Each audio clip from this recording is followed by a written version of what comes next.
तुमने कभी सोचा है कि अगर तुमसे कोई पूछे कौन हो तुम, तो तुम क्या जवाब दोगे? तुम्हारा नाम, तुम्हारा धर्म, तुम्हारी जाति, तुम्हारा देश, या फिर कुछ ऐसा जो इन सब से परे हो? कौन हो तुम? ना ऊंच बताना, ना लिंग बताना, ना चमड़ी का रंग दिखाना, ना धर्म बताना, ना जाति बताना, ना काम बताना। फिर बताओ कौन हो तुम?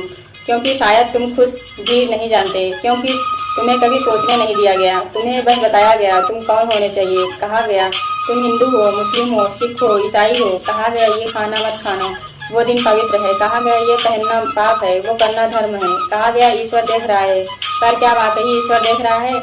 अगर ईश्वर सच में देख रहा होता तो वो बच्चों को मरते हुए क्यों देखता? क्यों वो तब नहीं रोता जब एक भूखी माँ अपने बच्चे को खिला नहीं पाती? क्यों उसे फर्क पड़ता कि कोई मंगलवार को मांस खाता है या नहीं, पर फर्क नहीं पड़ता जब कोई इंसान भूखा सो जाता है? क्या ईश्वर सच में दयालु है, या हमने एक ऐसा ईश्वर गढ़ लिया है जो हमारी अंधभक्ति से पलता है? लोग कहते हैं जोड़ियां ईश्वर बनाता है, तो क्या ईश्वर जातिवादी है क्योंकि उसकी बनाई जोड़ियां जाति देखकर ही बनती हैं, या फिर जातिवादियों ने ही ईश्वर बना लिया अपने मुताबिक, अपने फायदों के लिए? कभी सोचा है जिस धर्म में जानवर को भगवान कहा जाता है और इंसान को अछूत समझा जाता है, वो धर्म है या पाखंड?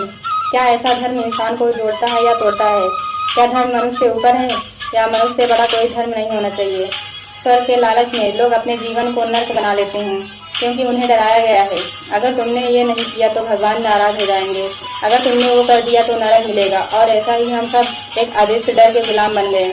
हमारी लड़ाई किसी धर्म से नहीं बल्कि उन लोगों से है जो दूध बहा देते हैं, घी जला देते हैं, मूत्र पी लेते हैं और गोबर खाकर सोचते हैं कि वो पवित्र हो गए। कोरोना ने जाते जाते एक बात कह दी, अगर विज्ञान न होता तो तुम्हारी सारी अंधभक्ति बाहर निकल जाती, क्योंकि उस वक्त मंदिर बंद थे पर अस्पताल खुले थे।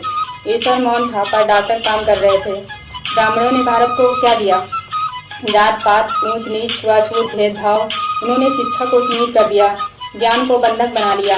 मगर ज्योतिबा फूले जैसे लोगों ने वो दरवाजे तोड़ दिए गए, उन्होंने बंद किए।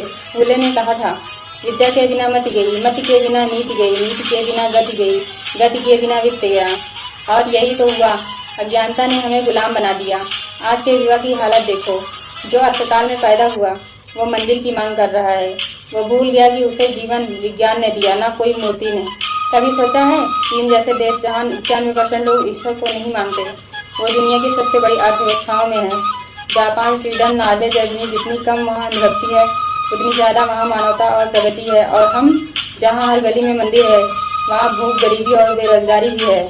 हम ईश्वर की बराबरी की बातें करते हैं पर इंसान की बराबरी से डरते हैं। कहते हैं भगवान के सामने सब समान है, पर मंदिर के बाहर जात पूछ लेते हैं।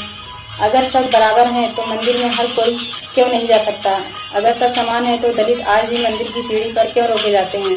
क्या ये ईश्वर वही ईश्वर है जो इंसान को इंसान नहीं रहने देता? क्या ये वही धर्म है जो इंसानियत को बांटता है? लोग कहते हैं भगवान ने सब कुछ दिया, नशा भोलेनाथ ने सिखाया, कपट श्री कृष्ण ने सिखाया, नारी का त्याग राम ने सिखाया और बलात्कार इंद्र ने सिखाया। अगर ये यही आदर्श है तो अपराध क्यों नहीं होंगे? अगर देवता ही हिंसा और छल का प्रतीक बन जाए तो इंसान से उम्मीद कैसी? क्या तुमने कभी सोचा है अगर भगवान नहीं होता तो शायद धर्म नहीं होता, और अगर धर्म नहीं होता तो शायद अपराध भी कम होते, क्योंकि तब हर इंसान बस इंसान होता। और यही तो सच्चाई, सच्ची बराबरी है, दी इक्वालिटी ऑफ गॉड, जहाँ कोई अमीर नहीं, कोई गरीब नहीं, जहाँ मंदिर नहीं मगर मन साफ है, जहाँ कोई डर नहीं मगर दिल में प्रेम है। कभी अपने भीतर झांको, कहीं तुम वही तो नहीं जो भगवान के नाम पर झुकते हो पर किसी भूखे को खाना देने से हिचकिचाते हो? कहीं तुम वही तो नहीं जो जाति के नाम पर शादी तोड़ देते हो पर पाखंड के नाम पर धर्म निभा लेते हो? अगर हाँ तो अब वक्त है खुद को सवाल पूछने का, क्योंकि सवाल ही वो चाबी है जो हमें अंधेरे से रोशनी तक ले जाती है। तो बताओ कौन हो तुम? क्या तुम वो हो जो तुम्हें समाज ने बनाया, या वो जो तुम खुद बन सकते हो? क्या तुम वो हो जो डर से जीते हो, या वो जो सच में देखना चाहते हो? क्या तुम वो हो जो भगवान से डरते हो, या वो जो इंसान से प्यार करते हो?